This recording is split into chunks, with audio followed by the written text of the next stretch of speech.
شهر رمضان الذي أنزل فيه القرآن هدى للناس وبينات من الهدى والفرقان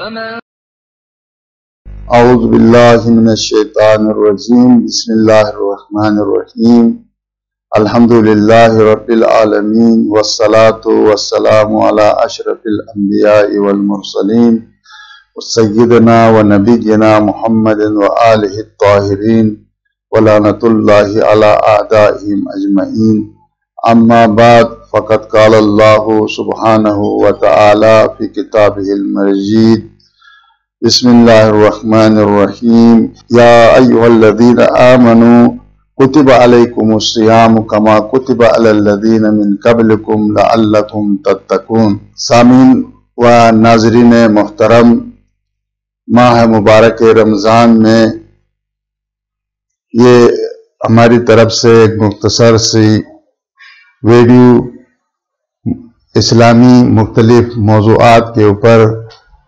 آپ کی خدمت میں پیش کرنے کی کوشش کی گئی ہے۔ انشاءاللہ آپ کے لیے یہ فائدہ مند اور مفید ثابت ہو۔ ماہ مبارک رمضان کی آمد ہے، یہ وہ مہینہ ہے جس کو مہمانی خدا کے نام سے یاد کیا جاتا ہے۔ اس مہینے میں لوگوں کو خدا کی مہمانی کے لیے دعوت دی گئی ہے۔ اللہ تبارک و تعالیٰ نے اپنے بندگان کو اس مہینے میں اپنے حضور بلایا ہے۔ میں تو یہ کہوں گا کہ یہاں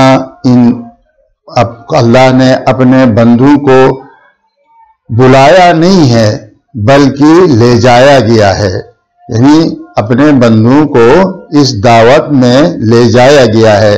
یعنی ایک دفعہ کوئی انسان کسی کو دعوت دیتا ہے اور دعوت میں شرکت کی بات ہوتی ہے، لیکن ایک دفعہ اس دعوت میں لے جایا جاتا ہے۔ تو ماہ مبارک رمضان اللہ کی وہ ضیافت ہے، اللہ کی وہ مہمانی ہے جس میں اللہ نے اپنے بندوں کو اس میں لے کے گیا ہے۔ یعنی یہاں پر بندوں کو بلایا نہیں ہے بلکہ اللہ نے اپنے بندگان کو اس میں بلایا نہیں بلکہ ان کو لے کے گیا ہے۔ یہ اتنا باعظمت مہینہ ہے کہ اس مہینے کی ہم جس قدر اس سے استفادہ کرنے کی کوشش کریں ہمارے لیے کم ہے، اور ہم زیادہ سے زیادہ جتنا ہو سکے اس مہینے میں ہم استفادہ کر سکتے ہیں اگر ہم اس کے لائق ہوں۔ ماہ مبارک رمضان ہے جس آیت مجیدہ کی تلاوت آپ کی خدمت میں کی، جس میں خداوند تبارک و تعالی فرماتے ہیں کہ یا ایھا الذین آمنوا کتب علیکم الصیام کما کتب علی الذین من قبلکم لعلکم تتقون۔ اے مومنو، خطاب کرتا ہے مومنین سے، فرماتے ہیں کہ اے مومنو، اے ایمان والو، ہم نے تمہارے اوپر روزے فرض کیے ہیں، روزے تمہارے لیے لکھ دیے ہیں جس طریقے سے تم سے پہلے کی امتوں پر بھی یہ روزے فرض کیے گئے تھے، تا ان کی تم متقی بنو، تقوی پیشہ کرو، لعلکم تتقون۔ تو یہ در حقیقت نتیجے روزہ ہے کہ انسان روزہ رکھے اور تقوی الہی کو اختیار کرے۔ اب تقوی الہی کیا ہے؟ تقوی الہی کے بارے میں فرماتے ہیں کہ تقوی یعنی خدا کا لحاظ رکھنا، خدا کے سامنے اس کی مراعات کرنا، یعنی کوئی بھی اس کو کہتے ہیں تقوی۔ یعنی جیسے آپ کسی کے خیال رکھتے ہیں، اس کی قدر رکھتے ہیں، اس کے سامنے میں پرواہ رکھتے ہیں، اس پرواہ رکھنے کو اسی طریقے سے اس کا ملاحظہ کرنا اور اس کے سامنے اس کے خیال رکھنا، تو اس کو کہتے ہیں تقوی۔ تو اللہ کے خیال رکھنے کا مطلب یہ ہے کہ ہم اللہ کے احکام اور اللہ کے جن چیزوں سے اللہ نے منع کیا ہے ان سے رکے، اور جن چیزوں سے خدا نے انجام دینے کو کہا ہے ان کو انجام دیں۔ اس کا نام ہے تقوی۔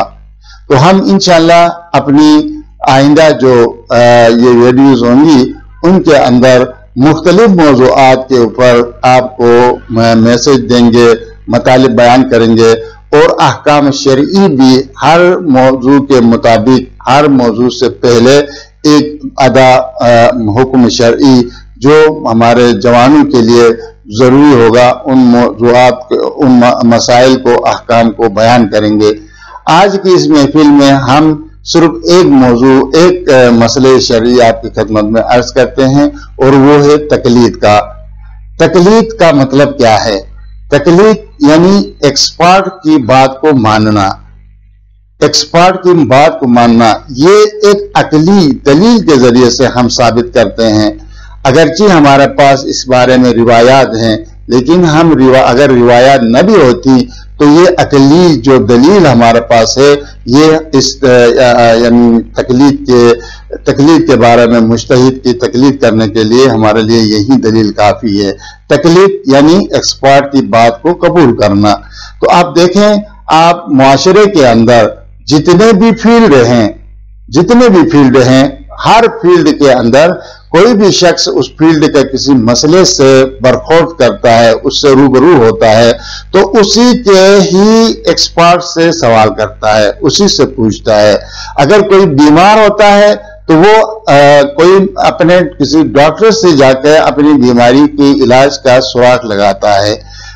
کوئی بیمار ہوتا ہے تو وہ کوئی انجینئر کے پاس نہیں چلا جاتا ہے، کسی وکیل کے پاس نہیں جاتا ہے، بلکہ وہ یعنی اس کا عقل اس کو یہ دعوت دیتی ہے کہ وہ کسی ڈاکٹر کے پاس جائے اور ڈاکٹر سے اپنی بیماری کا حال بیان کرے اور اس سے علاج کا معالجہ کرائے۔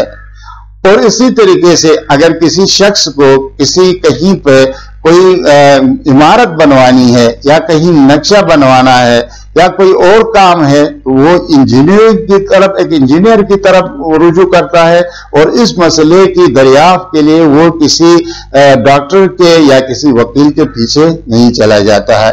اسی طریقے سے یعنی انسانی زندگی کے کسی بھی مرحلے زندگی میں کسی مسئلے کے ساتھ جب وہ برخورد کرتا ہے، اس کے سامنے روبرو کوئی مسئلہ ہوتا ہے تو وہ ایکسپرٹ کی طرف رجوع کرتا ہے۔